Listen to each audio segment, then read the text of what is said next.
You Are Special by Max Lucado. Illustrations by Sergio Martinez. The Wemmicks were small wooden people. All of the wooden people were carved by a woodworker named Eli. His workshop sat on a hill overlooking their village. Each Wemmick was different. Some had big noses, others had large eyes. Some were tall and others were short. Some wore hats, others wore coats, but all of them were made by the same carver and all lived in the village. And all day, every day, the Wemmicks did the same thing. They gave each other stickers. Each Wemmick had a box of golden star stickers and a box of gray dot stickers. Up and down the streets all over the city, people spent their days sticking stars or dots on one another. The pretty ones, those with smooth wood and fine paint, always got stars. But if the wood was rough or the paint chipped, the Wemmicks gave dots. The talented ones got stars too. Some could lift big sticks high above their heads or jump over tall boxes. Still others knew big words or could sing pretty songs. Everyone gave them stars. Some Wemmicks had stars all over them. Every time they got a star, it made them feel so good. It made them want to do something else and get another star. Others, though, could do little. They got dots. Punchinello was one of those. He tried to jump high like the others, but he always fell. And when he fell, the others would gather around and give him dots. Sometimes when he fell, his wood got scratched, so the people would give him more dots. Then, when he would try to explain why he fell, he would say something silly, and the Wemmicks would give him more dots.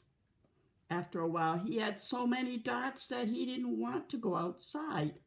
He was afraid he would do something dumb, such as forget his hat or step in the water, and then people would give him another dot. In fact, he had so many great dots that some people would come up and give him one for no reason at all. He deserves lots of dots, the wooden people would agree with one another. He's not a good wooden person. After a while, Punchinello believed them. I'm not a good Wemmick, he would say. A few times he went outside, he hung around other Wemmicks who had lots of dots. He felt better around them. One day he met a Wemmick who was unlike any he had ever met. She had no dots or stars. She was just wooden. Her name was Lucia. It wasn't that people didn't try to give her stickers. It's just that the stickers didn't stick. Some of the Wemmicks admired Lucia for having no dots, so they would run up and give her a star, but it would fall off. Others would look down on her for having no stars, so they would give her a dot, but it wouldn't stick either. That's the way I want to be, thought Punchinello. I don't want anyone's marks. So he asked the stickerless Wemmick how she did it. Oh, it's easy, Lucia replied. Every day I go see Eli. Eli? Yes, Eli, the wood carver. I sit in the workshop with him. Why? Why don't you find out for yourself? Go up the hill, he's there. And with that, the Wemmick who had no stickers turned and skipped away.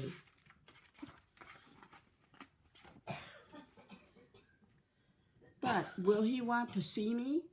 Punchinello cried out. Lucia didn't hear. So Punchinello went home. He sat near a window and watched the wooden people, so they scurried around, giving each other stars and dots. "It's not right," he muttered to himself, and he decided to go see Eli. He walked up the narrow path to the top of the hill and stepped into the big shop. His wooden eyes widened at the size of everything. The stool was as tall as he was. He had to stretch on his tiptoes to see the top of the workbench. A hammer was as long as his arm. Punchinello swallowed hard. "I'm not staying here," and he turned to leave. Then he heard his name. "Punchinello." The voice was deep and strong. Punchinello stopped. "Punchinello, how good to see you. Come and let me have a look at you." Punchinello turned slowly and looked at the large, bearded craftsman. "You know my name?" the little Wemmick asked. "Of course I do. I made you." Eli stooped down and picked him up and set him on the bench. The maker spoke thoughtfully as he looked at the gray dots. "Looks like you've been given some bad marks." "I didn't mean to, Eli. I really tried hard."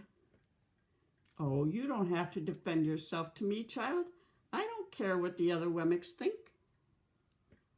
"You don't?" "No, and you shouldn't either. Who are they to give stars or dots? They're Wemmicks just like you. What they think doesn't matter, Punchinello. All that matters is what I think, and I think you are pretty special." Punchinello laughed. "Me? Special? Why? I can't walk fast. I can't jump. My paint is peeling. Why do I matter to you?" Eli looked at Punchinello, put his hands on those small wooden shoulders, and spoke very slowly. "Because you're mine. That's why you matter to me." Punchinello had never had anyone look at him like this, much less his maker. He didn't know what to say.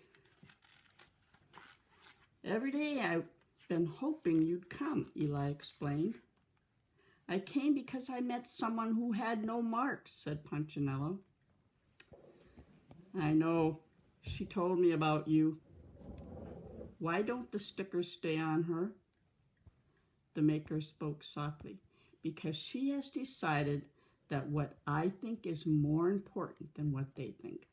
The stickers only stick if you let them." "What?" "The stickers only stick if they matter to you. The more you trust my love, the less you care about their stickers." "I'm not sure I understand." Eli smiled. "You will, but it will take time. You've got a lot of marks. For now, just come to see me every day and let me remind you how much I care." Eli lifted Punchinello off the bench and set him on the ground.